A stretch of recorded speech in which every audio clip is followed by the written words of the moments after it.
ज़मीन के बदले नौकरी दी गई और ज़मीन लिखवाए गए और उसका मुकदमा भी चल रहा है उनके ऊपर। तो लालू जी को खुद समझना चाहिए कि उन्होंने रेलवेज़ को कहाँ पहुँचा दिया था। तो लालू जी को ये हक नहीं है कि रेलवेज़ पे कोई बात करें। 220 का हम लोगों का लक्ष्य है और हम लोग ये चाहते हैं कि 225 से कम सीटें नहीं आएंगी एनडीए को इस बार। बाकी यह है कि इलेक्शन आएगा, जनता को तय करना है किधर जाना है। मंत्र ये है कि नीतीश कुमार के कामों को जनता तक पहुँचाना और जनता का की सेवा करना। भारत रत्न तो हर हाल में मिलना चाहिए नीतीश कुमार जी को और उनके कामों की वजह से मिलना चाहिए। पहले मुख्यमंत्री हैं बिहार के जिनके बारे में यूएन ने उनको बुलाया, इनवाइट किया कि भाई क्लाइमेट पे आप भाषण दीजिए, और दुनिया के सबसे बड़े मीडिया हाउस द गार्जियन ने उनको सोशल रिफॉर्मर कहा। नमस्कार, स्वागत है आपका लाइव बिहार में। मैं आपके साथ संजीव सिंह। देखिए, राजद सुप्रीमो लालू प्रसाद यादव ने रेलवे को लेकर के एक ट्वीट किया है जिसमें उन्होंने लिखा है कि 10 वर्षों से रेलवे विभाग में जो है सामान को लगातार बेचा जा रहा है, लेकिन फिर भी रेलवे घाटा में चल रहा है। इसी तमाम मुद्दे पर बातचीत करने के लिए हमारे साथ जेडीयू एमएलसी खालिद अनवर जी हैं। सीधे बातचीत करते हैं। लालू प्रसाद यादव के ट्वीट को कैसे देखते हैं? देखिए, लालू प्रसाद यादव जी खुद मिनिस्टर ऑफ रेलवेज रह चुके हैं और उन्होंने पहली मर्तबा ऐसा हुआ भारत के इतिहास में कि ज़मीन के बदले नौकरी दी गई और ज़मीन लिखवाए गए और उसका मुकदमा भी चल रहा है उनके ऊपर। तो लालू जी को खुद समझना चाहिए कि उन्होंने रेलवेज़ को कहाँ पहुँचा दिया था।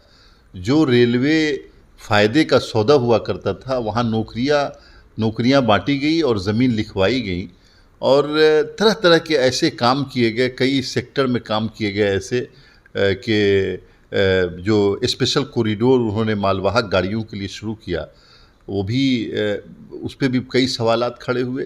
तो लालू जी को ये हक नहीं है कि रेलवेज़ पे कोई बात करें और मौजूदा सरकार रेलवे को कैसे फ़ायदे में पहुंचाएगी, किस तरह बुलेट ट्रेन शुरू किया जा रहा है। बुलेट ट्रेन जिसका इतना बड़ा बजट है और वंदे भारत ट्रेन हर जगह दिया गया, नए ट्रेन दिया गया। ट्रेन में जो साइंटिफिक जितना इम्प्रूवमेंट हो सकता है वो सब करने की कोशिश हो रही है। तो इसको घाटे की बात नहीं कहना चाहिए कि रेल का मॉडिफिकेशन हो रहा है और रेलवेज़ जो बेसिक ट्रांसपोर्ट है इंडिया का उसको कैसे आगे बढ़ाया जा रहा है, इस पे काम हो रहा है। मुख्यमंत्री नीतीश कुमार के अध्यक्षता में कल जेडीयू प्रदेश कार्यालय में राज्य कार्यकारिणी की बैठक हुई है जिसमें 220 सीट का लक्ष्य रखा गया है, जिसको लेकर के आरजेडी अब हमलावर है और कह रहे हैं कि जिस प्रकार से लोकसभा चुनाव में 400 पार की बात कर रहे थे, दावे फेल हुए, ठीक उसी प्रकार से इस बार दावे कर ये भी फेल होगी। नहीं, राष्ट्रीय जनता दल को खुद एनालिसिस करना चाहिए कि वो कहाँ खड़े हैं। लोकसभा चुनाव के रिजल्ट को देखिए तो पता चलता है कि ज़ीरो पे वो आउट होने वाले हैं। तो ये 220 का आंकड़ा हम लोगों के लिए कम है, क्योंकि बिहार की 13 करोड़ जनता चाहती है कि नीतीश कुमार को मौका दिया जाए। नीतीश कुमार जो 19 वर्षों से काम कर रहे हैं वो काम करेंगे और नीतीश कुमार ने काम करके जनता का विश्वास जीता है।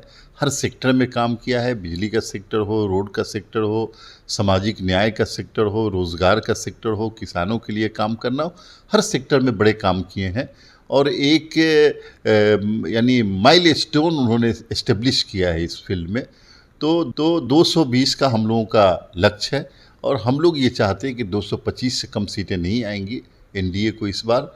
बाकी यह है कि इलेक्शन आएगा, जनता को तय करना है किधर जाना है। मंत्र भी कल दिया गया है, कह रहे हैं कि तमाम जो पदाधिकारी आए थे, सांसद हो, विधायक हो, एमएलसी हो, 2025 की तरह नीति तैयार करने को लेकर के मंत्र दिया गया है।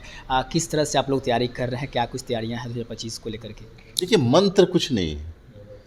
मंत्र ये है कि नीतीश कुमार के कामों को जनता तक पहुंचाना और जनता की सेवा करना। बाढ़ पीड़ित लोग हैं, उनकी सेवा कैसे करें और कोई किसी तरह की परेशानी में उनकी सेवा कैसे की जाए। जिन अस्पतालों में लोग जाने से डरते थे, आज वहाँ भीड़ हो रही है, उसको कैसे मैनेज किया जाए। लोगों के लिए जो स्कीमें शुरू की गई वो स्कीमें कैसे पहुँचे, यही सब काम करना है और पार्टी के वर्कर हम लोग हैं, हम लोग काम करेंगे इस पर। एक आखिरी सवाल रहेगा, मुख्यमंत्री नीतीश कुमार को भारत रत्न देने की मांग उठ रही है, इस पर भी आरजेडी वाले कह रहे हैं कि क्या ऐसा बड़ा काम कर दिए जो उनको भारत रत्न दिया जाए? नहीं, नीतीश कुमार जी ने तो जो काम किया वो तो पूरी दुनिया में उसका चर्चा है।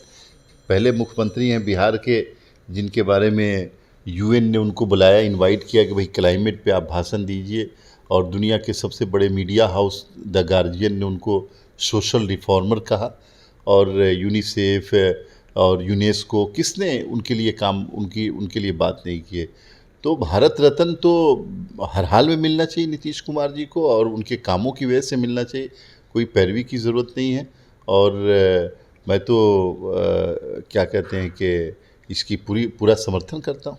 चलिए, बहुत बहुत धन्यवाद बातचीत करने के लिए। तो हमारे साथ बातचीत कर रहे थे JDU-MLC खालिद अनवर, जिन्होंने साफ साफ कहा है कि मुख्यमंत्री नीतीश कुमार ने जिस प्रकार से काम किए हैं ये किसी से छुपा हुआ नहीं है और उन्हें भारत रत्न मिलना चाहिए और हम भी इसकी मांग करते हैं। साथ ही साथ और भी कई मुद्दे पे हमने बातचीत की। क्या कुछ कह रहे थे, आप भी सुन रहे थे। आप भी अपनी राय प्रतिक्रिया कमेंट्स के माध्यम से दे सकते हैं। आप देख रहे थे लाइव बिहार।